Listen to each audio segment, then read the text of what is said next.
கொங்கு நாட்டு கச்சியப்பர் என்று போற்றப்படுகின்ற நம்முடைய சிரவையாதீனத்தினுடைய 2ஆம் குருமகா சன்னிதானங்கள் போற்றிய திருத்தலங்களிலே பல திருத்தலங்கள் உண்டு. அதிலே தான் விருப்பமாக பாடிய திருத்தலம் கொங்கு நாட்டு திருக்கடையூர் என்று இன்று வழங்கப்படும் கோயில்பாளையத்தில் எழுந்தருளி அருள்பாலிக்கின்ற நம்முடைய காளகாலீஸ்வர பெருமான் திருக்கோயில். அதற்கு பல பதிகங்கள் பாடியுள்ளார்கள். அதில் ஒவ்வொன்றாக நாம் சிந்திக்கலாம். முதலாவதாக வினைகளையெல்லாம் நீக்கி நமக்கு அருள்பாலிக்கின்ற கற்பக விநாயகப் பெருமானுக்கு பதிகம் பாடியுள்ளார்கள்.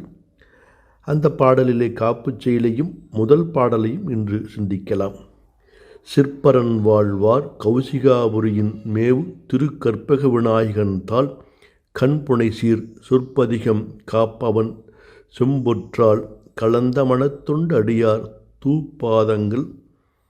தூப்பதங்கள் தோயும் துகள் என்று போற்றுகின்றார். அடியாருடைய தொண்டர்களுடைய திருவடி துகளே நம்மையெல்லாம் காத்து அருளுகின்றது.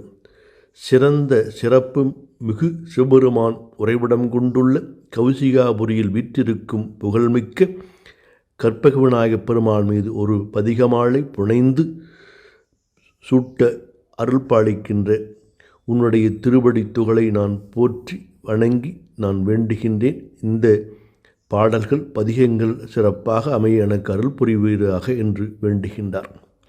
அதிலே முதல் பாடல் கோவையம் கனிவாய்குள் வல்லபை மை கோளவால் விழிகுல ஒளிமணியுட் பாவையாய் விளங்கு உன்னருள் வடிவம் படியரணேன் உளம்பதியுமாறு அருள்வாய் பாவையம் புயத் தமைந்த மாலரவின் வடிவா மாறிட வழங்கு அருள் மணியே காவைகு இந்திரன் மலர்மணம் புறந்தாய் கௌசை மேவு கற்பக விநாயகப் பெருமானே.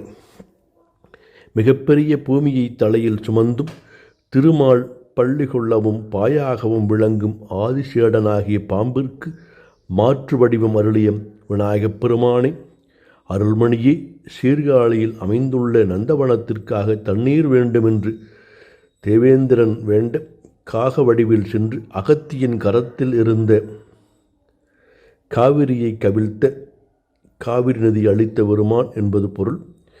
காவிரியை கவிழ்த்த பெருமானே, சிவந்த கோவை கனி போன்று இதழ் அழகியும் மைக்கோளம் பூண்டு வாழ் போன்ற கண்ணினையுடைய வல்லவையை ஆட்கொண்ட பெருமானே, தங்கள் வடிவம் என் உள்ளத்தில் பதிகுமாறு அருள் புரிவீராக என்று வேண்டுகின்றார். நாமும் விநாயகப் பெருமானை போற்றி வணங்கி இந்த பதிகத்தோடு நம்முடைய இந்த அருள் பணுவல்களை தொடர்ந்து சிந்திப்போமாக.